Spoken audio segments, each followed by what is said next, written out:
Hirakin melangkah pergi. Di dapur, Aron Xiao menghela napas dalam dan mulai memilah-milah pertanyaan untuk ujian kekaisaran. Berkat usaha Zenov Xiao yang sudah sering mengikuti ujian desa, membuat Aron Xiao bisa mengira-ngira soal ujian desa yang akan keluar nantinya. Ujian ini dibagi menjadi dua bagian, yang pertama adalah ujian hafalan dan yang kedua adalah ujian puisi. Ada perbedaan antara puisi ujian dengan puisi dan lagu yang biasa. Museum tempatnya bekerja memiliki koleksi puisi dengan persyaratan yang jelas untuk puisi ujian. Aron Xiao tidak hanya paham dengan peraturan, tetapi dia telah menghafal semua puisi yang ditulis oleh para sarjana di masa lalu, sehingga dia dapat menanganinya dengan mudah. Terlepas dari persyaratan untuk bait yang solid, bagian tersulit dari puisi ini adalah penggunaan kiasan, juga dikenal sebagai penggunaan peristiwa, yang berarti bahwa kata-kata yang digunakan harus memiliki sumber, baik kiasan historis atau frasa yang telah digunakan sebelumnya. Penting juga untuk tidak menggunakan kiasan dengan cara yang berlebihan, berulang dan tidak saling terkait. Akan lebih baik jika menggunakannya dengan tegas, agar maka kiasan tersebut tersampaikan dengan baik. Setelah mengingat hal ini, Aron Xiao tertidur, bersandar di pintu dan mendengarkan angin bersiul di malam hari. Malam itu sangat dingin sampai Aron Xiao berguling ke sana kemari. Dia akhirnya bangun untuk menyalakan api yang menderu-deru di kompor, mencoba menghilangkan rasa dingin sebelum tertidur. Setelah malam yang panjang dengan punggung yang sakit, Aron Xiao terbangun dengan sinar matahari yang cerah, lalu mandi dan membersihkan diri. Dia mencium aroma yang lezat di taman. Di taman, makanan lezat sudah ditata. Tampaknya keluarga Qin sedang bersiap untuk makan di sini. Makanan orang kaya dan bangsawan berbeda dengan makanan rakyat jelata. Kue-kue yang disajikan sangat lezat. Daging serta sayuran yang mereka siapkan juga sangat banyak, membuat perut Aron Xiao keroncongan setelah seharian menahan lapar. Aron Xiao adalah orang yang suka makan pedas. Makanan yang tersaji di atas meja, meskipun mewah, terasa ringan dan hambar. Dia bertanya, bukankah orang di keluarga Qin menyukai cabai? Pelayan yang berdiri di depan meja mengerutkan kening dan bertanya, cabai itu apa, menantu? Cabai datang lebih lambat di Lamusa dari luar negeri. Ini memang makanan dari luar. Tampaknya dinasti Naemu belum melakukan impor cabai.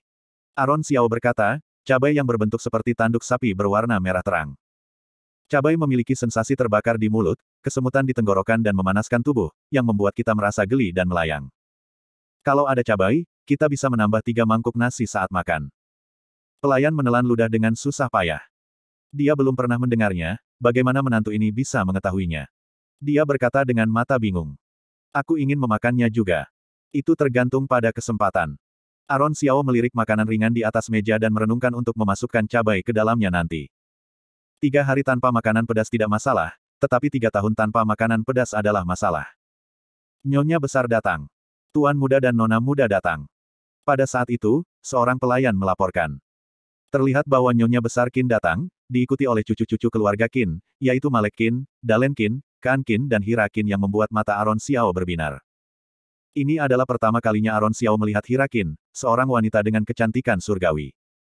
Dia memiliki tubuh ramping, dengan alis yang indah dan sepasang tangan yang lembut, tengah menggandeng Nyonya besar.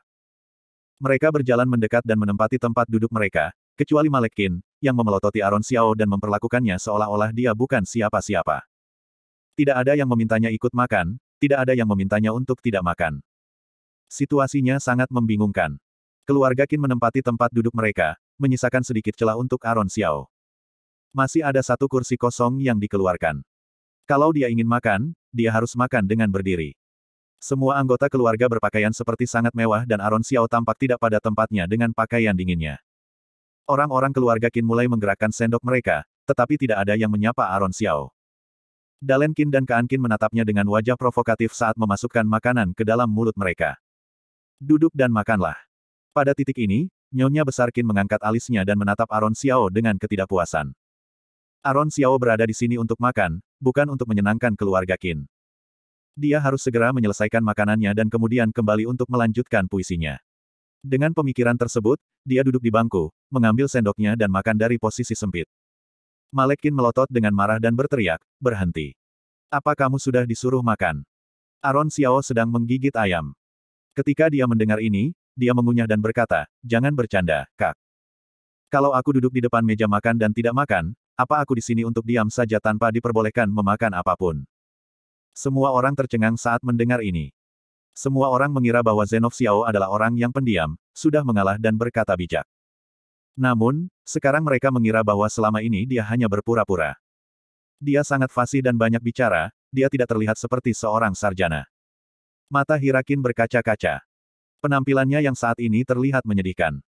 Bukan karena dia marah, tetapi karena dia sangat bangga dengan dirinya sendiri. Ternyata suaminya adalah pria pemberani seperti itu. Malekin menggebrak Mi dan kata, Aron Xiao. Ketika berbicara dengan orang yang lebih tua, kamu harus berbicara dengan sopan. Kamu membuatku jijik saja, bicara sambil makan. Berbicara sambil makan bisa membuat orang yang lebih tua ini marah. Hirakin pasti juga sangat jijik sampai-sampai dia hampir menangis karena menahan malu dan marah. Haha, Aron Xiao merasa kalau ini sangat lucu.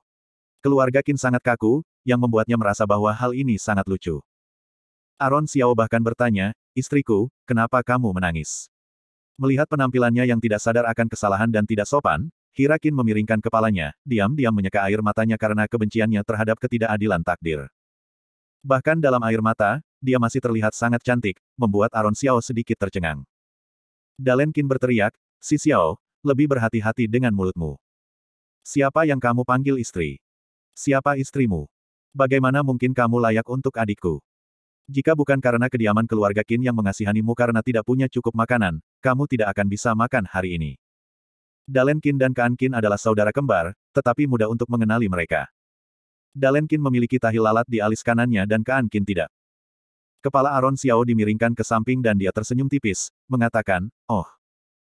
Jika tidak dianggap sebagai istri setelah menikah, apa wanita yang dipanggil istri olehmu di rumah bordil baru dianggap sebagai istri? Kamu sedang menghinaku atau menghina adikmu atas panggilan istri ini.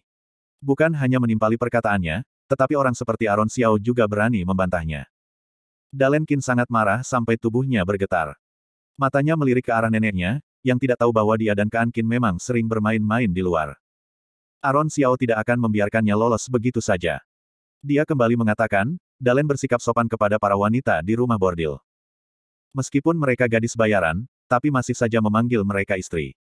Aku rasa kamu pergi ke sana untuk belajar puisi dan lagu dengan gadis-gadis ini. Kamu benar-benar pekerja keras dan rajin. Kamu. Dalen Qin dan Kaan Qin sangat marah, tetapi tidak berani mengucapkan sepatah kata pun. Mereka takut mulut Aron Xiao akan mengeluarkan beberapa bukti lainnya kalau mereka membantah. Nyonya besar Qin tampak murung. Melihat Dalen Qin dan Kaan Qin yang kelabakan, sepertinya mereka memang benar-benar keluar dan bermain-main di luar sana. Keluarga Qin selalu menjaga reputasi yang bersih dan pendidikan di kota Amura sangat ketat. Dalen Qin dan Kaan Qin memang merupakan kemalangan bagi keluarga Qin. Keluarga Xiao, yang seharusnya lebih berkuasa dari keluarga Qin, tidak lebih kaya dari 3 generasi. Setelah belajar dari keluarga Xiao, Nyonya besar Qin mampu menjaga cucunya di bawah pengawasan yang ketat dan tidak membiarkan satu kesalahan pun terjadi. Keluarga Xiao tidak pernah memiliki orang bodoh yang berakhir seperti ini, jadi keluarga Qin harus lebih waspada. Nyonya besar Qin mencoba meredam emosinya dengan tidak mengatakan apapun, sementara Dalen Qin dan Kaan Qin menunduk ketakutan. Nenek mereka selalu tegas, jadi tentu saja mereka tahu bahwa mereka benar-benar dalam masalah kali ini. Itu semua adalah kesalahan Aron Xiao. Sementara semua orang memendam emosi dalam hati masing-masing, yang dipikirkan Aron Xiao hanyalah makanan. Zenov Xiao sudah terlalu lama tidak makan daging. Aroma daging membuat tubuh Aron Xiao sangat bersemangat. Dengan daging yang enak dan makanan yang lezat, itu tampak seperti jamuan makan orang kaya. Seperti kata pepatah, jika ingin mendapatkan mangsa, setidaknya kita harus memberikan umpan. Keluarga Qin sudah menyiapkan daging dan makanan enak hari ini, sudah memikirkan bagaimana menghadapi Aron Xiao. Tidak lama setelah Aron Xiao mengambil sendoknya, Nyonya besar Qin menjatuhkan sendoknya. Tak. Sendok Aron Xiao mendarat di atas meja dan dia bertanya, apa ada perintah lain? Dia memiliki ekspresi kurang ajar di wajahnya, yang membuat Nyonya besar Qin tidak senang. Kami, keluarga Qin adalah orang-orang yang cakap, tidak ada seorang pecundang dalam keluarga ini. Kamu hanya orang yang tidak diinginkan, apa rencanamu untuk ke depannya? Ini adalah pertanyaan tentang rencana, tetapi maksudnya adalah, kamu tidak punya apa-apa, jadi untuk ke depannya harus patuh kalau ingin tetap berada di kediaman keluarga Qin. Aku akan mengikuti ujian desa. Aron Xiao menjawab dengan tegas dan wajah kerumunan orang memucat. Malekin bahkan berteriak, Zenov Xiao, jangan bersikap tidak tahu diri. Saat menjawab, tambahkan kata sapaan untuk nenek. Wajah Hirakin menjadi makin cemberut. Pada titik ini, Dalen Qin tidak bisa menahan diri. Ujian desa. Siapa yang tidak tahu bahwa Zenov Xiao telah gagal selama 3 tahun berturut-turut? Dia telah menjadi bahan lelucon di kota Amura. Bagi Aron Xiao, ujian desa adalah cara yang paling tidak mungkin baginya untuk bangkit. Dalen Qin menyapu rasa kekalahannya dan mengambil kesempatan untuk mengejeknya. Zenov Xiao, apa kamu masih berpikir kalau kamu adalah putra kebanggaan? Kamu bahkan sudah gagal selama 3 tahun. 3 tahun dan kamu bahkan tidak bisa lolos. Hanya kamu satu-satunya di kota Amura. Kalau aku jadi kamu, aku akan bunuh diri. Aku tidak akan bisa menerima kenyataan memilukan seperti ini. Haha. Kan Qin juga tertawa dari samping. Wajah Hirakin tidak berekspresi saat Aron Xiao dipermalukan dan sepertinya semua itu tidak ada hubungannya dengan dia. Zenov Xiao, aku dan adikku juga akan mengikuti ujian desa tahun ini. Saat kami masuk SMA, kamu bisa datang dan melihat seperti apa peringkat kerajaan. Di dinasti Naemu saat ini, meskipun ada seleksi tahunan untuk orang-orang yang berbudi luhur, tidak mungkin lagi bagi keluarga biasa saja untuk menghasilkan seorang putra bangsawan. Hanya mereka yang memiliki kekuatan dan pengaruh yang dapat bergabung dengan istana. Melihat keheningan Aron Xiao, Dalen Qin memberikan tatapan kosong, jika kamu tidak diminta untuk datang makan hari ini, kamu bahkan tidak akan tahu seperti apa rasanya daging. Orang sepertimu masih ingin mengikuti ujian pedesaan, khayalanmu benar-benar lebih tinggi dari langit. Kamu pikir kamu mampu? Dalen Qin berdecak ketus. Aron Xiao berkata dengan acuh tak acuh, apa aku mampu atau tidak, kita akan lihat pada hari peringkat diumumkan. Aku akan lebih baik darimu. Kamu. Rangkaian penghinaan Dalen Qin akan membuat orang normal merasa malu. Rasanya dia ingin sekali membenamkan kepalanya ke dalam tanah. Namun, raut wajah Aron Xiao begitu tenang dan tidak ada tanda-tanda ketakutan di wajahnya. Sementara Nyonya Besar Qin tidak tahu bahwa Dalen Qin tidak berpendidikan, Hirakin dan yang lainnya sudah tahu. Hirakin, yang menyayangi adik laki-lakinya, terbatuk-batuk ringan dan mulai menggunakan sendoknya untuk mengambil hidangan dan menaruhnya ke dalam mangkuk Dalen Qin. Dalen, abaikan dia dan makanlah. Ini bebek yang kakak minta dibuatkan oleh dapur khusus untukmu. Terima kasih, Kak. Dalen Qin, yang memiliki ruang untuk menyelamatkan wajahnya langsung bereaksi. Aron Xiao berlidah tajam, membuatnya tidak bisa menang darinya. Keluarga Qin senang. Aron Xiao, yang sudah cukup makan dan minum, tidak ingin bertengkar dengan orang-orang ini. Selain itu, Aron Xiao tidak ingin menghabiskan makanan setelah hentakan sendok Nyonya Besar barusan. Aron Xiao berdiri, berkata dengan wajah acuh tak acuh, aku sudah kenyang, jadi aku tidak akan mengganggu makan kalian. Yang mengejutkan semua orang, Aron Xiao menyingsingkan lengan bajunya dan pergi. Lancang. Apa nenek sudah membiarkanmu pergi? Malek Qin menggebrak meja. Sup yang ada di atas meja tumpah. Namun, Aron Xiao hanya melambaikan tangannya dan tidak kembali. Dengan sedikit rasa panik, Aron Xiao mengepalkan tinjunya. Seorang pria yang hebat tidak akan menerima makanan dengan hina. Suatu hari nanti, Aron Xiao akan mengembalikan situasi ini dengan cara yang bermartabat. Bab 6. Hari di mana ujian desa dilakukan. Ujian desa pada zaman dahulu adalah satu-satunya cara bagi orang biasa untuk menjadi pejabat. Setiap keluarga sangat tertarik dengan hal ini. Ujian desa dilaksanakan selama 3 hari berturut-turut. Tidak seorang pun diperbolehkan keluar dari ruang ujian sampai mereka selesai menjawab soal-soal.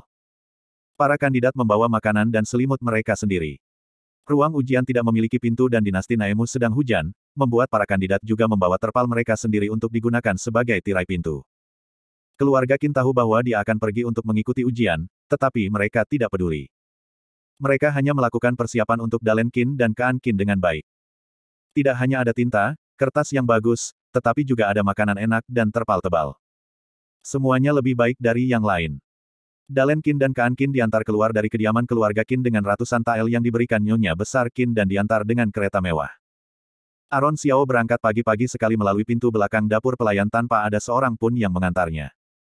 Dia sendirian, tetapi tidak sedikit pun merasa sedih. Melainkan, dia pergi dengan penuh semangat. Ketika dia tiba di luar kota Amura, sudah ada antrean para cendekiawan yang bermartabat. Meskipun pakaian mereka seragam, tetapi terbuat dari kain terbaik dan disulam dengan bunga-bunga berwarna gelap.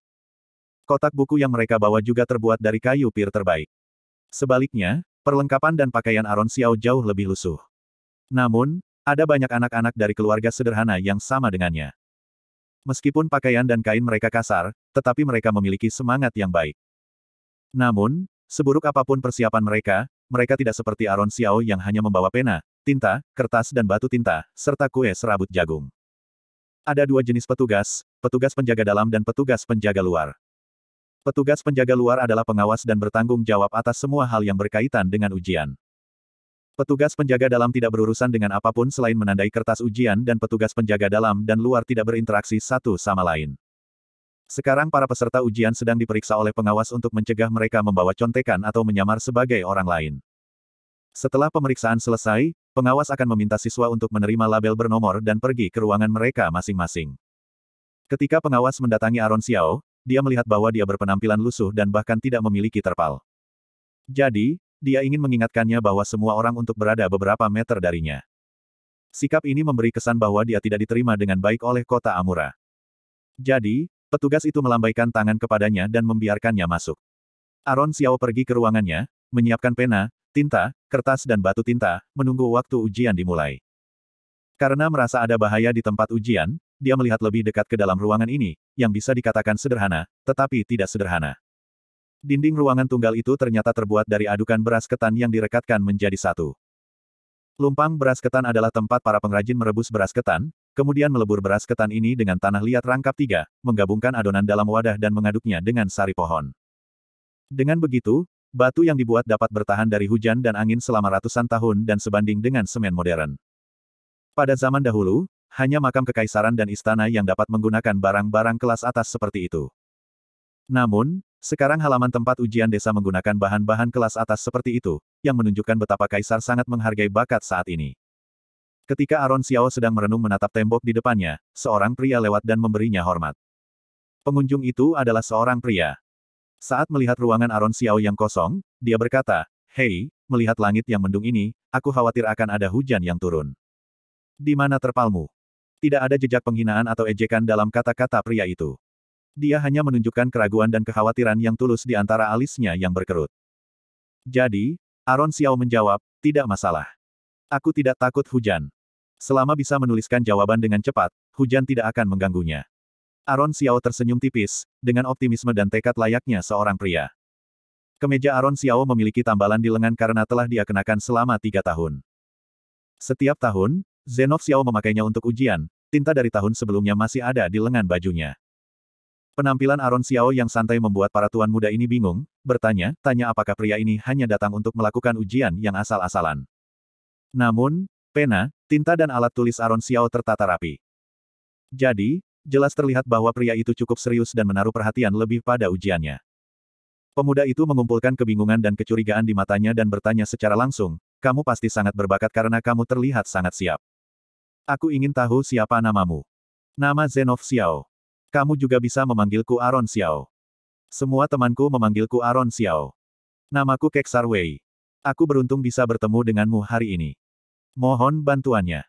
Nama belakangnya Wei. Apa dia berasal dari keluarga kerajaan? Pikir Aaron Xiao. Aaron Xiao membalas hormat, "Sama-sama, kita bisa saling mengajari."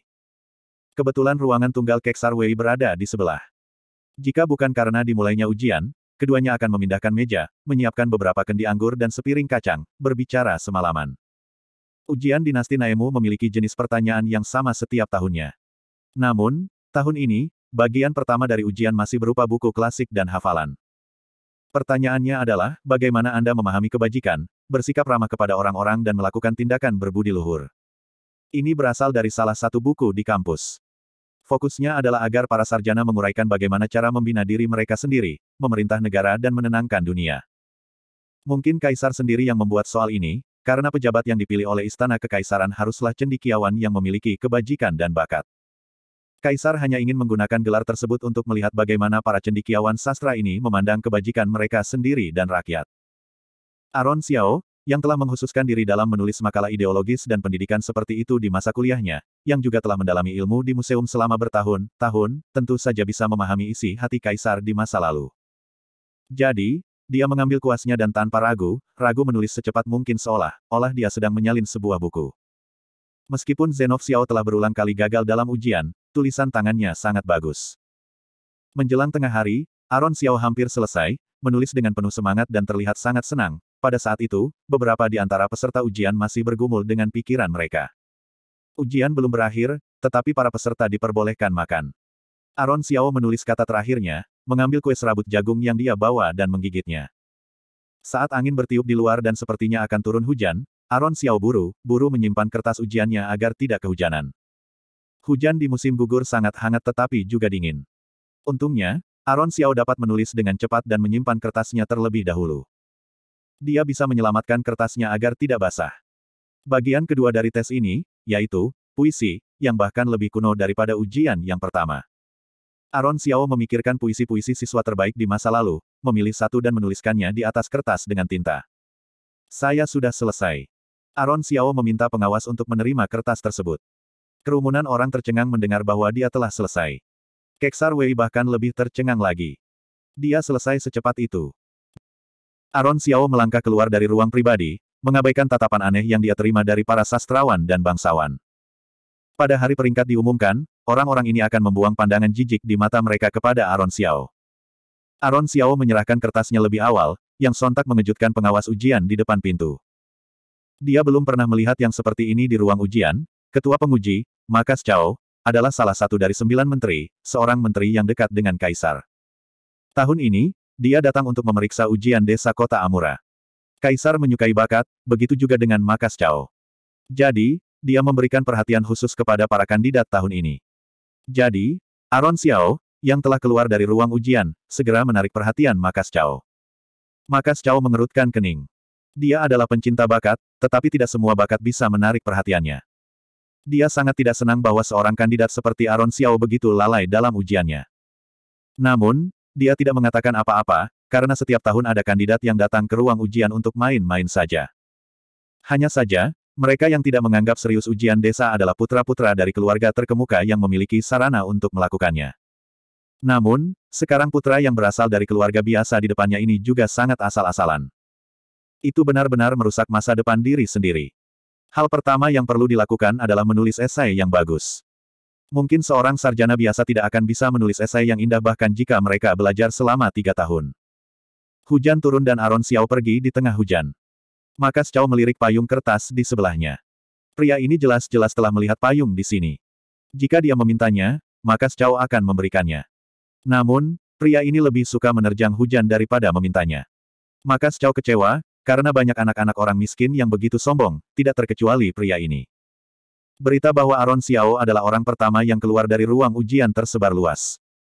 Para pejabat dan keluarga di kota Amura tahu bahwa ujian bahkan belum dimulai sebelum salah satu dari mereka menyerahkan kertas kosong, yang membuat jengkel para penguji. Maka tersiarlah kabar bahwa menantu keluarga Qin telah menyerahkan kertas kosong. Aaron Xiao sekali lagi menjadi bahan tertawaan di kota ini. Nama Aaron Xiao menjadi lelucon nomor 1 di kota Amura. Ketenarannya menjadi terkenal di kota Amura, tetapi ini bukan ketenaran yang bagus. Kediaman keluarga Qin. Fakta bahwa Aaron Xiao menyerahkan kertas kosong juga membuat para pegawai di kediaman keluarga Qin berbicara dan memandang Aaron Xiao dengan lebih menyepelekan. Ya Tuhan, aku tidak percaya dia menyerahkan kertas kosong. Kediaman keluarga Qin telah kehilangan muka karena sikapnya. Aku dengar semua orang di luar menertawakan kediaman keluarga Qin. Kesalahan macam apa yang dilakukan nona kita sampai dia menikahi pria pecundang dan tidak berguna sepertinya. Rasanya sangat memalukan. Pelayan perempuan dan yang lainnya berusaha keras untuk menginjak Aaron Xiao dengan kata-kata kotor, seolah-olah status mereka berada di atasnya. Namun, setelah kejadian ini, pelayan yang memberi makan kuda, yang bernama Aser, terkesan dengan Aaron Xiao. Dia tidak mengerti mengapa Aaron Xiao memberikan jawaban kosong, tetapi Aaron Xiao adalah satu-satunya yang begitu seenaknya sejak berdirinya dinasti Naemu. Menantu, kamu tidak takut dikutuk oleh Yang Mulia karena tindakanmu hari ini. Aaron Xiao menepuk dadanya dan berkata dengan benar, aku akan hidup sebagai manusia dan mati sebagai hantu. Jika Yang Mulia membunuhku karena memberikan jawaban kosong, aku akan mati dengan cara yang terkenal. Menantu yang telah menjadi bahan ejekan di seluruh kota mengatakan sesuatu yang memalukan. Aser benar dibuat tidak habis pikir olehnya. Aaron Xiao memakan buburnya, yang bahkan terlihat sangat encer. Aser melihatnya memakannya. Jelas bahwa itu bubur yang sangat encer, tetapi dia memakannya seolah-olah dia sangat menikmatinya, seolah-olah dia sama sekali tidak terganggu oleh situasi saat ini. Terdengar suara lesatan dari sebuah anak panah tajam, yang menancap di pintu dapur Aaron Xiao. Seseorang telah mengiriminya surat. Orang zaman dahulu sangat menarik, meminta seseorang untuk membawa pesan dan membuat pengantaran pesan ini menjadi begitu mematikan. Aaron Xiao mengambil sebuah catatan dari anak panah tersebut, Saudara Xiao, aku Keksar Wei. Aku sudah mengirimkan kereta untuk menjemputmu. Datanglah ke Aula Neom untuk berkumpul. Keksar Wei tampaknya takut Aaron Xiao tidak akan datang ke pertemuan itu, jadi menambahkan 3 kata tebal besar di bagian akhir, ada seorang wanita cantik. Haha, Aaron Xiao meringis geli dan meletakkan piringnya, lalu pergi keluar halaman, di mana sebuah kereta mewah sudah menunggu. Ayo pergi.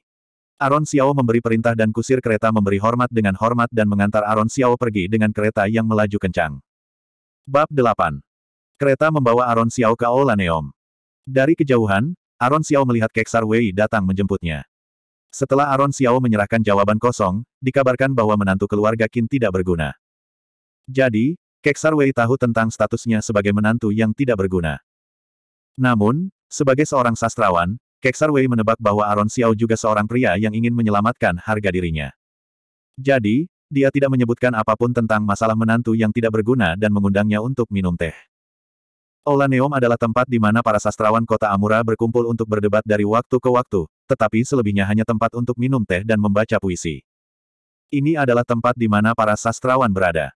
Aron Xiao tidak menyukai omong kosong serius yang terjadi. Namun, Keksar Wei mengatakan bahwa banyak wanita dari keluarga terpandang yang datang ke tempat ini, begitu juga dengan wanita asing. Siapapun yang datang ke kota Amura tanpa datang ke Aula Neom akan dianggap tidak pernah datang ke kota Amura. Setelah mendengar hal ini dari Keksar Wei, Aron Xiao sangat bersemangat untuk melihat kiblat kecantikan ini.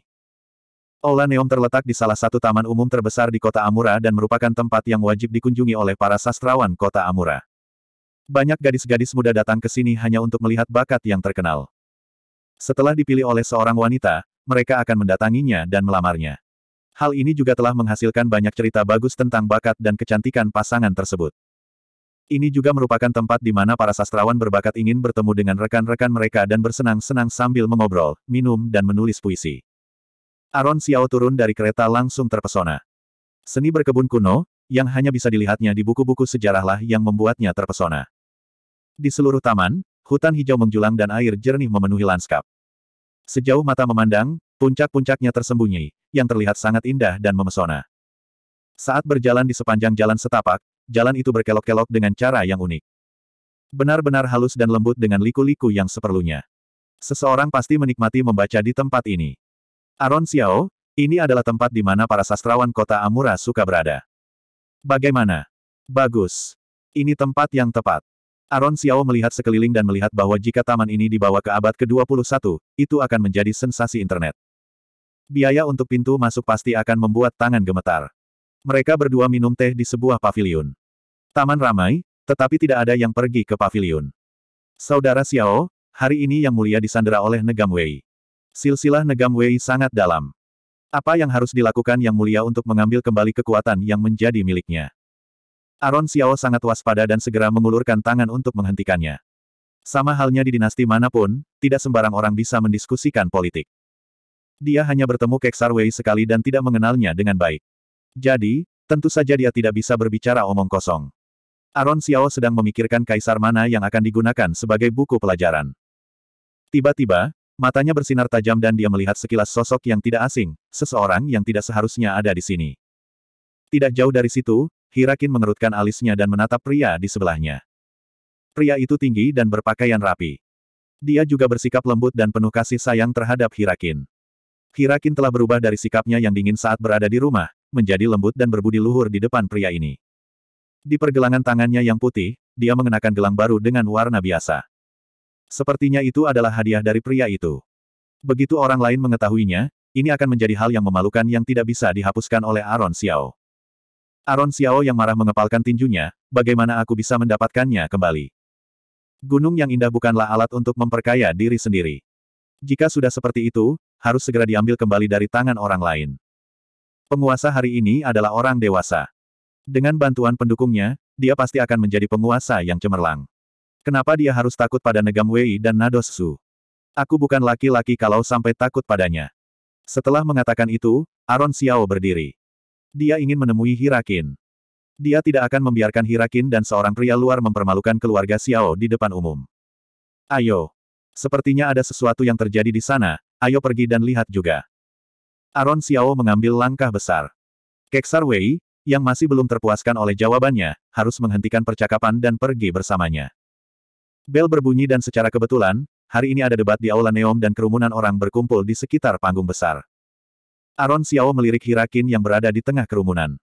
Yang terlihat di matanya hanya binar pria itu. Di Aula Neom, ada sebuah papan nama yang telah digantung. Seorang juru tulis yang gagah berani naik dan membaliknya. Topik hari ini sangat sederhana, apa gunanya membaca? Dalam bahasa setempat, itu adalah sebuah puisi atau frasa untuk mengungkapkan pertanyaan, apa gunanya membaca? Ini adalah tesis klasik Aula Neom, yang telah didahului oleh kata-kata brilian dan terpelajar dari banyak pendahulunya. Menjawabnya sekarang pasti akan menarik perbandingan dengan mereka. Jika tidak bisa mengalahkan mereka, akan ditertawakan karena kurang terampil dibandingkan yang lain karena memamerkan kemampuan setengah-setengah. Selain itu, Aula Neom ini berada di bawah kekuasaan pengadilan. Jika mereka memaksa untuk keluar, itu akan mempengaruhi karir masa depan mereka jika atasan mereka mengetahuinya. Jadi, semua orang tidak berani berbicara sembarangan karena ada begitu banyak orang yang menonton, yang mungkin saja akan berakhir menjadi bahan tertawaan. Melihat kerutan kekhawatiran di wajah semua orang, Aaron Xiao hampir dibuat tertawa. Seorang siswa SMP sedang mengikuti kelas pendidikan ideologi. Begitulah raut kecemasan semua orang saat ini. Bersambung.